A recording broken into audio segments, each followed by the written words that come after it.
चाय पे चर्चा देश की आवाज, चाय पे चर्चा देश की आवाज। नमस्कार, मी किरण जाधव आणि आवाज इंडियामध्ये आपलं स्वागत आहे.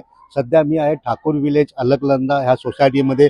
आपण पाहू शकता की इथे मोठ्या प्रमाणात महिला जमलेल्या आहेत. त्यांच्याशी आपण जाणून घ्या आणि चायवरती चर्चा करूया की सध्याचं इलेक्शन जे आहे ते त्यांना काय वाटतं आणि कशा प्रकारे त्या निवडणुकीकडे बघतात. मी सुरुवात यांच्याकडनंच करतो. मॅडम, काय सांगाल, निवडणुका येत आहेत, तुमची काय वाटतं, काय कसे नगरसेवक आणि कसे पाहिजे तुम्हाला?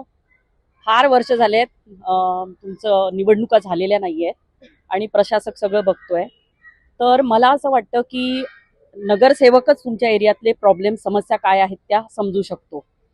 प्रशासकाला तुमच्या एरियातली माहिती नसते. आता तुमचा रस्ता केवढा आहे, काय आहे, काय समस्या आहेत, तो ऑफिसमध्ये बघून नाही सगळं हे करू शकत.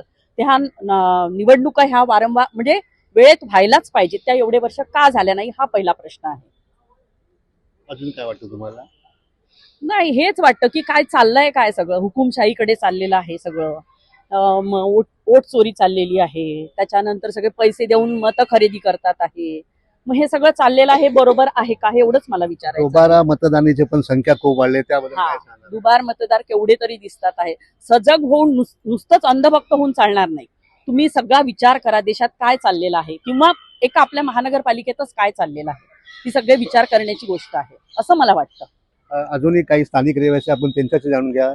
मॅडम, तुम्ही काय सांगाल सध्याच्या निवडणुकीबद्दल? हिंदी गुजराती में। चलेगा. हाँ, अरे रोड रिपेयरिंग करते, एक रोड रिपेयर करके दूसरा रोड खराब कर देते। दोनों बाजू रोड बना के कार पार्किंग साइड वाले दुकान वाले को फुट पायरी और वो आजा दे देते। ट्रैफिक की तो समस्या इतनी है कि कांदीवली स्टेशन से घर तक आने में बंदे को 1 घंटा लग जाता है, जितना चर्चगेट से कांदीवली आने में नहीं लगता है।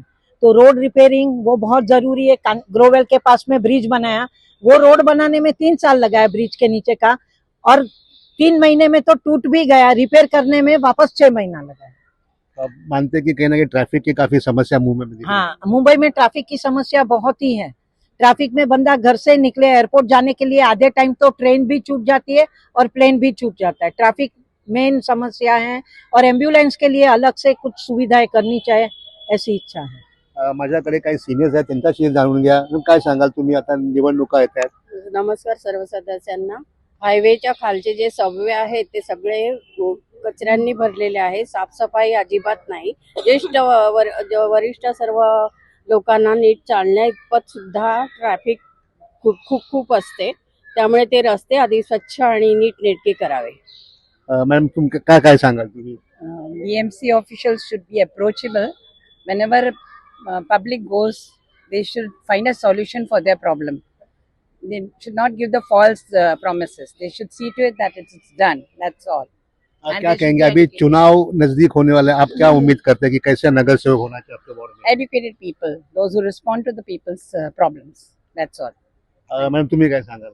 बरोबर आहे. इलेक्शन तर लवकरात लवकर घेतलीच पाहिजेत आणि असे उमेदवार तुम्ही निवडा की जे कोणत्याच पार्टीशी बिलॉंग करत नाहीत. तुम्ही एज्युकेटेड किंवा रिटायर्ड पोलीस ऑफिसर आहेत, टीचर्स आहेत, प्रिन्सिपल आहेत, आर्मीवाले आहेत, अशांना निवडा ना, ज्यांना बेसिक लेवलचे प्रॉब्लेम काय आहेत माहिती आहे. आज तुम्ही BMC ऑफिसमध्ये जा, एक बर्थ सर्टिफिकेट काढायला तुम्हाला किती फेरे मारायला लागतात. प्रॉपर्टी टॅक्स व नेम चेंज आहे किंवा ॲडिशन आहे, तुम्हाला इतके वेळा जावं लागतं की तिथे जाऊन कोणालाच कोणाचा पायपोस नाही आहे. तर आधी मला वाटतं तिकडे एखादं एज्युकेटेड सिस्टीम चालू करा की तिकडच्या अधिकाऱ्यांनाच आधी तुम्ही नॉलेज द्या. काय म्हणजे काय प्रोसिजर असतं, काय वर्क पेपर आहे, काय कसं करायचं, त्यांनाच त्यांचं जरच माहिती नाही आहे तर ते दुसऱ्यांना काय सर्व करणार. अशी सध्याची कंडिशन आहे. म्हणजे कुठेतरी एज्युकेटेड लोकांनी पुढे यावं लागेल. प्रश्नच नाही. एज्युकेटेड किंवा एक्सपिरियन्स ज्यांनी तिथे काम केलंय, आता रिटायर्ड आहेत, त्यांचा घ्या ना अनुभव. तुम्ही अनुभव घ्या, दुसऱ्यांना ट्रेन करा. मग अनुभवी तुम्ही मी तर कोणत्याच पॉलिटिकल पार्टीला सपोर्ट नाही करत आहे आत्ता ॲज ऑफ नाव, कारण सगळे एकसारखेच आहेत आत्तापर्यंत. तुम्ही आत्ता BMCच्या ऑफिसला जा, कोणत्याही BMC ऑफिसला जा, तुम्हाला फक्त गेटवरनं बाहेर पाठवण्यात येईल विचारून की काय काम आहे. ह्या गेटवर जा, त्या गेटवर जा. जिथे VTला 18 ते 19 गेट आहेत BMCची, तुम्ही काम सांगा, तिथून सिक्युरिटीज तुम्हाला इकडून तिकडे करत असतात. तर हे काही फायद्याचं नाही. म्हणजे जिथे आपण टॅक्स भरतो तिथे आपल्याला तसं परतफेड त्याची काहीच मिळत नाही. सो हे चेंज झालंच पाहिजे. अजूनही काही स्थानिक रहिवासी आहेत, मग काय सांगाल तुम्ही मॅडम? हाँ, मैं क्या, इन्होंने जो बोला बिल्कुल सही बोला एकदम। किसी बीएमसी ऑफिस में हम लोग जाते हैं तो पहली बात तो वो काम ही नहीं करते हैं, अंदर ही नहीं आने देते हैं। अगर कहते हैं कि आप बाहर बैठो, फिर ऐसे लगता है कि 1 घंटा हो गया, 1.5 घंटा हो गया, तो मतलब ऐसे काम होता ही नहीं है। और जैसे कभी जैसे बाहर निकलो तो सड़कों पे गड्ढे इतने हैं कि पूछो ही नहीं। और हम क्या चाहते हैं कि अभी जैसे इलेक्शन होने वाले हैं, इलेक्शन हुए मेरे ख्याल से कि 3 या 5 8 साल हो गए हैं इलेक्शन हुए। तो अभी इलेक्शन हो रहे हैं, तो बस मैं क्या चाहती हूँ कि थोड़ा पढ़े लिखे लोग इस कुर्सी पे आए, जिससे कि हमारा थोड़ा काम आगे करें, वो बढ़ाएं आगे काम। अच्छे पढ़े लिखे लोग होंगे तो हमें कोई परेशानी नहीं होगी, हमें काम करवाने में परेशानी नहीं होगी। और जैसे गड्ढे, अभी मैं दत्तानी पार्क में रहती हूँ, अभी हमारे बाहर ही देखो कि आके सारी सड़कें मतलब उन्होंने वायरिंग करने के लिए, पूरी पाइपलाइन डालने के लिए पूरी सड़क तोड़ दी है। तो लेकिन अब उनको बोलते हैं तो वो बोलते हैं कि अडानी वाले आके करेंगे। मेरा क्या सुझाव है कि ये मेरा पर्सनल व्यू है कि मतलब थोड़ा अगर ये सोचेंगे कि भाई एक कानून ऐसा पास हो कि जिसने भी सड़क तोड़ी है वो ही उस सड़क को आके बनाए, कि बस ये थोड़ा मैं चाहती हूँ। ये है कि अब जैसे मैं भी फॉरेन कंट्री में भी हम आते जाते रहते हैं, आते हैं जाते हैं, तो वहाँ देख के बड़ा अच्छा लगता है।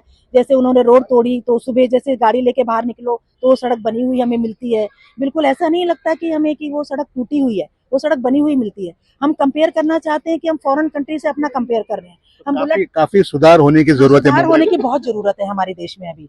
और सारे पढ़े लिखे लोग आएंगे। अब ये नहीं हो कि जैसे अभी मेरे पापा उस कुर्सी पे बैठे हैं, मेरे पापा ये नहीं चाहें कि मेरा बेटा उस कुर्सी पे आके बैठे। मतलब मैं ये चाहती हूँ कि पढ़े लिखे लोग आए और बड़े अच्छे से आए, बस मेरा ये सुझाव है। अजूनही काही स्थानिक रहिवासी आहेत, त्यांच्याशी आपण जाणून घ्या। मैडम, क्या कहना चाहते हैं आपको चेंजेस के बारे में? रिजर्वेशन नहीं होना चाहिए, पोस्ट पे पढ़े लिखे लोग आने चाहिए। और जैसे हम नौकरी ढूंढने जाते तो इंजीनियर ऐसे चाहिए। जब इतनी बड़ी पोस्ट पे तुम आते हो तो अंगूठा टेक लोगों को बिठा देते हो, वो सही नहीं है। एजुकेशन मस्ट है, जो भी पोस्ट पे आए वो पढ़ा लिखा बंदा आए तो देश की उन्नति होगी। नहीं तो हम जहाँ थे वहीं रहेंगे, चाहे बुलेट ट्रेन लाओ चाहे फाइटर प्लेन लाओ। अजूनही काही लोक आहेत, त्यांच्याशी जाणून घ्या। काय सांगाल तुम्ही? ज्या समस्या आहेत म्हणजे वेळेत काम होत नाही लोकांचं, तर इकडे मॅन्युअल पॉवरच खूप कमी आहे। म्हणजे बेरोजगारी आहे पण तिकडे पदं भरली जात नाही आहेत। एकाच व्यक्तीला कितीतरी पदांवर काम करायला लागतंय आणि त्यामुळे ह्या सगळ्या समस्या होतात की तुमची कामं वेळेत होत नाही, तुम्हाला इथून तिथे टोलवल्या जात आहे। जसं एक महानगरपालिकेचे शिक्षक असतात, त्यांना शिकवण्याशिवाय तुम्ही निवडणुकीच्या कामाला लावता, तासोन तास म्हणजे तिकडे ते लोक कामं करतात, वर्ग सोडून त्यांना ती कामं करावी लागतात। अशी बऱ्याच म्हणजे इंजिनियर मी बघितलेलं आहे हे सगळं की ते लोक निवडणुकीच्या कामाला लावलेली असतात आणि त्यामुळे मग ही सगळ्या अशा समस्या निर्माण होतात की तुमची कामं वेळेत होत नाही तुम्ही गेल्यावर, आणि सगळा ब्लेम मग कर्मचाऱ्यांना जी कामं करतात त्यांच्यावर पण येतो। तर ती आधी बेरोजगारी कमी करून तिकडे पदं भरले गेली पाहिजे आणि म्हणजे तरुणांना पण नोकऱ्या मिळतील, रोजगारीचा जरा जो काही प्रश्न आहे तो थोडा कमी होईल असं मला वाटतं। आपण इथे पाहू शकतो की या स्थानिक लोकांची हीच मागणी आहे की कुठेतरी एज्युकेटेड नगरसेवक येणाऱ्या काळात यावा, हीच त्यांची मागणी आहे। कॅमेरामॅन दत्ता प्रसाद सह किरण जाधव, आवाज इंडिया। चाय पे चर्चा देश की आवाज, चाय पे चर्चा देश की आवाज।